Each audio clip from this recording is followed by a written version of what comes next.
Au terme de 5 jours d'échange à Bamako, la 39e session du programme reconnaissance et équivalence des diplômes du CAMES a été clôturée hier vendredi 29 novembre.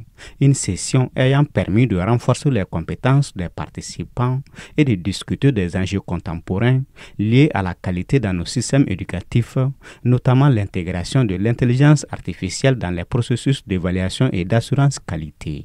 Les 377 dossiers soumis par 60 établissements d'enseignement supérieur issus de 8 pays membres ont été examinés avec rigueur et professionnalisme par les experts membres des commissions d'accréditation.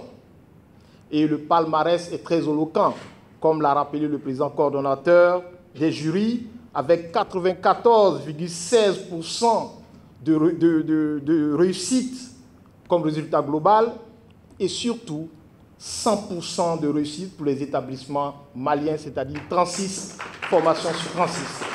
Pour le département de tutelle, en dépit de ces résultats assez reluisants, il reste entendu que d'importants efforts restent à déployer pour soutenir l'élan irréversible de développement de l'enseignement supérieur et de la recherche dans nos États.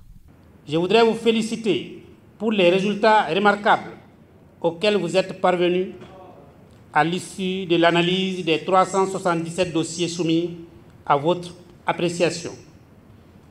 Ces résultats, même s'ils sont satisfaisants, sont assez évocateurs et invitent à poursuivre un travail de fond aux côtés des établissements d'enseignement supérieur pour les sensibiliser, les accompagner et les soutenir dans les chantiers de l'amélioration de la pertinence et de la qualité des offres de formation.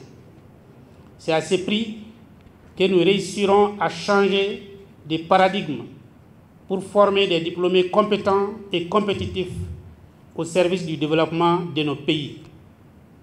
Le CAMES devra continuer à jouer son rôle substantiel dans cette ambition légitime exprimée par les plus hautes autorités de nos pays. L'un des faits marquants était la cérémonie de décoration des récipiendaires des médailles de chevalier de l'Ordre international des palmes académiques du CAMES.